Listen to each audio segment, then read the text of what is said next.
This video is sponsored by Ram Ram Group of Companies. एक हाथ में चश्मा, दूसरे हाथ में पिस्टल, तेज कदमों के साथ दंगाइयों की तरफ बढ़ता एक अधिकारी, जिसने बड़े बड़े तुर्रम खाओं के पसीने छुड़ा दिए। पूरी फोर्स को पीछे छोड़ तेज रफ्तार से पत्थरबाजों के बीच बिना इस डर और खौफ के कि उनके पास हथियार भी हो सकते हैं, वो अधिकारी बढ़ता जा रहा था। महज 7 सेकंड की वीडियो ने उत्तर प्रदेश के पुलिस प्रशासन में हड़कंप मचा दिया था, क्योंकि जिस तरह के हालात बने हुए थे उसे देखकर लग रहा था कि वो शहर कई दिनों तक धड़केगा। लेकिन उस अधिकारी के हौसले ने एक शहर को जलने से बचा लिया था। ये अधिकारी हैं अमिताभ यश, Uttar Pradesh special task force के चीफ।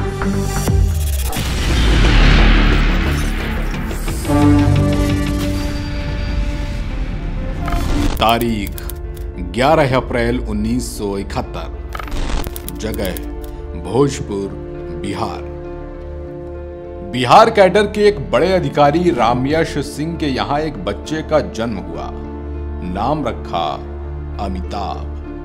पिता की ख्वाहिशें ये कि उनका बेटा बड़ा होकर इंजीनियर बने या कुछ भी, लेकिन पुलिस की नौकरी से दूर रहे। लेकिन बचपन की शुरुआत तो थाने से ही हुई, तो कैसे खाकी से दूर रह पाते। अमिताभ यश का बचपन और आईपीएस बनने की कहानी बेहद दिलचस्प है।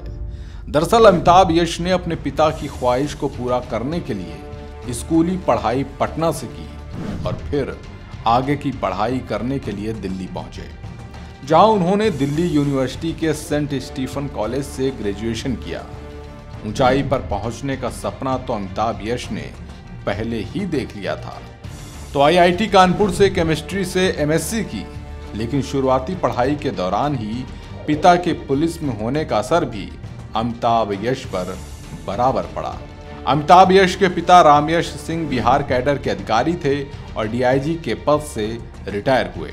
ऐसे में कई बार अमिताभ यश को थाने में रहकर ही पढ़ाई करनी पड़ती थी। थाने की टेबल ही उनकी स्टडी टेबल बनी, तो कई बार अमिताभ यश को थाने के बैरक का ही खाना मिलता था।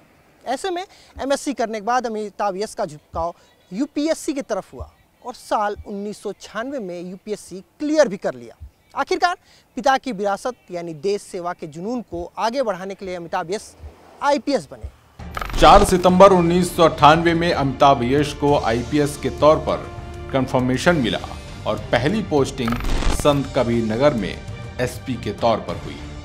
अपनी पहली ही पोस्टिंग में अमिताभ यश ने पिता से मिले अनुभव के आधार पर कानून व्यवस्था में सुधार का नया मानक स्थापित किया। लेकिन जैसी रवायत है वही हुआ। आईपीएस अमिताभ यश की कार्यशैली की चर्चा लखनऊ तक पहुंच गई, तो फिर शुरू हुआ उनके तबादले का सफर। सहारनपुर, नोएडा, कानपुर, बुलंदशहर, महाराजगंज, सीतापुर, जालौन और हरदोई में एसपी और एसएसपी की भूमिका निभाई। अमिताभ यश के लिए सबसे बड़ा साल रहा 2007। सिर्फ अमिताभ यश के लिए नहीं बल्कि पूरे उत्तर प्रदेश के लिए भी। वजह यूपी एसटीएफ के एसएसपी बने। ये वो दौर था जब बुंदेलखंड इलाके में ददुआ डाकू का दबदबा हुआ करता था। हालात ये तक बन गए थे कि पुलिस वाले भी ददुआ से खौफ खाते थे। उत्तर प्रदेश में सरकार बदल चुकी थी। मायावती के नेतृत्व में बीएसपी की सरकार बनी। ऐसे में एक बड़ा ऑपरेशन शुरू किया गया। तारीख 22 जुलाई 2007। इस तारीख ने आईपीएस अमिताभ यश का कद उत्तर प्रदेश पुलिस प्रशासन से लेकर पूरे देश में कई गुना बढ़ा दिया था। वजह थी बांदा के झलमल के जंगल में हुआ एक एनकाउंटर। इस एनकाउंटर की जिम्मेदारी मिली यूपी एसटीएफ के एसएसपी अमिताभ यश को। किसी को इस बात की उम्मीद नहीं थी कि ददुआ के आतंक का अंत अमिताभ यश अपनी टीम के साथ कर पाएंगे, क्योंकि इससे पहले भी कई दफा इस तरह की कोशिशें की गई थी, लेकिन ददुआ गच्चा देकर निकल जाता था। लेकिन इस बार ऐसा हुआ नहीं। ददुआ के एनकाउंटर के लिए खास प्लान तैयार किया गया था। उनके लिए मुखबरी करने वालों को झांसा दिया गया था कि एसटीएफ के निशाने पर ददुआ नहीं है, जिससे ददुआ डाकू निश्चिंत हुआ और अमिताभ यश अपनी टीम के साथ धीरे धीरे उसे घेरते चले गए। फिर क्या, जब एसटीएफ के चक्रव्यूह में ददुआ फंस गया तो गोलीबारी करने लगा और फिर एसटीएफ ने ददुआ डाकू का एनकाउंटर कर दिया। मायावती को सबसे सख्त प्रशासक के तौर पर जाना जाता है, लेकिन कम ही लोग जानते होंगे कि उनकी ये पहचान ददुआ डाकू के एनकाउंटर के बाद ही बनी थी, जिसके पीछे जाबाज और बहादुर अधिकारी अमिताभ यश का बड़ा योगदान रहा। क्योंकि ददुआ एनकाउंटर के बाद अमिताभ यश नहीं रुके और कुख्यात बदमाश ठोकिया को भी एनकाउंटर में मार गिराया। दरअसल गोली चलाना किसी के लिए भी आसान हो सकता है, लेकिन आईपीएस अमिताभ यश के लिए माना जाता है कि वो तभी बंदूक का ट्रिगर दबाते हैं जब बात हाथ से पूरी तरह फिसल जाती है। यानी जनता और अपनी टीम की सुरक्षा के लिए ही वो अपराधी पर गोली चलाते हैं। अमिताभ यश को एनकाउंटर स्पेशलिस्ट के तौर पर भी जाना जाता है।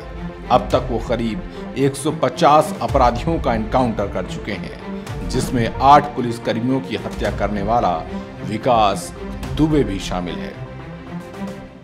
तारीख 3 जुलाई 2020, जगह बिकरू गांव, कानपुर। इस वारदात ने पूरे प्रदेश को हिलाकर रख दिया था, खासकर पुलिस विभाग को, क्योंकि 3 जुलाई की उस रात को बिकरू गांव में एक बदमाश विकास दुबे के घर पुलिस छापा मारने गई थी। ठीक उसी वक्त विकास दुबे और उसके गुर्गों ने पुलिस पर ताबड़तोड़ गोलियां चलाई, जिसमें 8 पुलिस वालों की मौत हो गई। इसके बाद तो उत्तर प्रदेश क्या, पूरे देश की पुलिस विकास दुबे को ढूंढ रही थी। जिम्मेदारी मिली एसटीएफ के मुखिया अमिताभ यश को, जो फौरन एक्शन में आए। हरियाणा, बिहार और मध्य प्रदेश की सीमा पर चौकसी बढ़ाई गई। आखिरकार उसकी लोकेशन मिली उज्जैन में, जहां विकास दुबे को धर दबोचा गया, जहां से उसे वापस उत्तर प्रदेश लाया जा रहा था। इसी बीच पुलिस की गाड़ी का एक्सीडेंट हो गया, जिसके बाद विकास दुबे ने भागने की कोशिश की और पुलिस टीम पर हमला कर दिया। ऐसे में उसका एनकाउंटर हो गया। इसके बाद तो उत्तर प्रदेश में अपराधियों में खौफ पैदा हो गया। लेकिन इसी बीच एक और घटना हुई।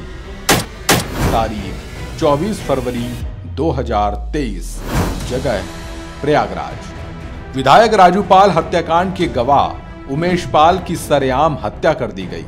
इस हत्याकांड में 2 सुरक्षाकर्मी भी शहीद हो गए। इस हत्याकांड का आरोप अतीक अहमद के बेटे असद अहमद पर लगा। एक सीसीटीवी फुटेज भी सामने आया, जिसमें अतीक का बेटा असद और अतीक का करीबी गुड्डू मुस्लिम नजर आए और फिर शुरू हुई तलाश। सरगर्मियां तेज हो गई थी कि जैसे ही इस मामले की कमान एसटीएफ चीफ अमिताभ यश को मिली, वैसे ही तय हो गया था कि इस बार अपराध का साम्राज्य चलाने वाले अतीक के परिवार की खैर नहीं, और हुआ भी कुछ वैसा ही। तारीख 13 अप्रैल 2023, जगह झांसी। अपनी दहशत का साम्राज्य दशकों तक चलाने वाले अतीक अहमद को समेटने पर मजबूर कर दिया था। उमेश पाल हत्याकांड के आरोपी अतीक अहमद के बेटे को लेकर एक खबर आई। इसके बाद कोर्ट में अतीक अहमद फूट फूट कर रो पड़ा था। अमिताभ यश के हाथ में जब से एसटीएफ की कमान आई, तब से उत्तर प्रदेश में माफिया, गुंडे, बाहुबलियों के बुरे दिन शुरू हो गए हैं। यही नहीं, साल 2024 में अमिताभ यश को एडीजी लॉ एंड ऑर्डर बनाया गया। जहां भी कहीं कोई हालात बिगड़ने की स्थिति होती है, तब अमिताभ यश को ही भेजा जाता है। ऐसे ही हालात कुछ बहराइच में बने थे, जब एक धार्मिक यात्रा के बाद विवाद हुआ था। उत्पाती सड़क पर थे, हालात हाथ से फिसलते जा रहे थे, लेकिन जो कोई न कर सका वो काम आखिरकार अमिताभ यश ने कर दिखाया।